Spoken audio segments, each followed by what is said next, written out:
السلام علیکم ورحمۃ اللہ وبرکاتہ۔ میرا موضوع ہے قیمتی اعمال۔ دل میں عشق نبی صلی اللہ علیہ وسلم پیدا کریں، صلی اللہ علیہ وسلم کا خوب ورد کریں۔ سورۃ یاسین قرآن پاک کا دل ہے، روزانہ پڑھنے سے یاد ہو جائے گی۔ جب یاد ہو جائے تو گھر سے اسکول، کالج، دفتر وغیرہ جاتے ہوئے پڑھ لیا کریں۔ کوشش کریں کہ مرتے دم تک کسی روز قضا نہ ہو۔ آپ یہ کام کریں، اللہ آپ کے سارے کام بنا دے گا۔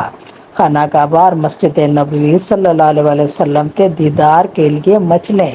دعا کرتے رہیں کہ بہترین مقامات کی زیارت نصیب ہو جائے۔ اپنی اولاد میں سے ایک بچے یا بچی کو قرآن پاک ضرور حفظ کرائیں۔ ایسا نہیں کر سکتے تو کم از کم عزیز و اقارب یا اپنے علاقے میں کسی کو اس جانب راغب کریں۔ کوشش کریں کہ اپنے علاقے کے کسی اسکول میں بچوں کے حفظ کا اہتمام کریں اور شعبہ تحفیظ القرآن قائم کریں، جہاں دنیاوی تعلیم کے ساتھ ساتھ خواہش رکھنے والے والدین کے بچوں کے لیے حفظ اور احادیث کی تدریس کا نظام ہو۔ اگر آپ مفلوق الحال ہیں، بے روزگار ہیں اور تنگ دست ہیں تو خود یا گھر والوں میں سے کوئی سورت واقعہ روزانہ پڑھیں، انشاءاللہ رزق کی فراوانی ہو جائے گی۔ رات کو سوتے وقت سورۃ ملک کی تلاوت کریں۔ 33 مرتبہ سبحان اللہ، 33 مرتبہ الحمدللہ اور 34 مرتبہ اللہ اکبر پڑھنا معمول بنا لیں۔ ہر فرض نماز کے بعد آیت الکرسی پڑھا کریں۔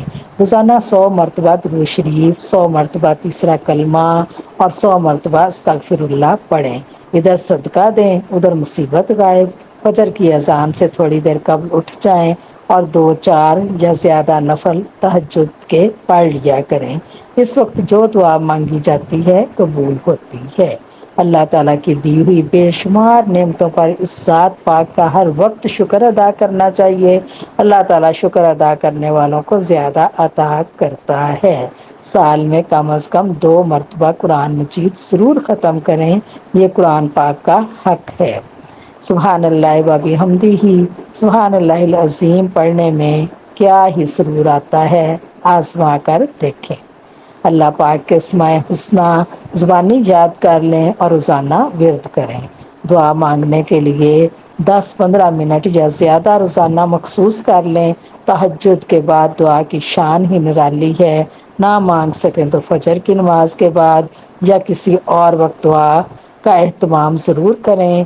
مانگنا آپ کا کام، مانگیں، مانگتے جائیں، مولا کریم نوازے گا، نوازتا ہی چلا جائے گا۔ سجدے میں رب العالمین کے حضور گڑ گڑائیں، خوب روئیں، توبہ کریں، مرادیں مانگیں۔ توبہ قبول کرنے والا بھی وہی ہے اور اس کے قبضہ قدرت میں ہمارا سب کچھ ہے، وہ اپنے خزانوں میں سے نوازے گا۔ اللہ تعالیٰ مجھے اور آپ کو عمل کی توفیق دے، آمین ثم آمین۔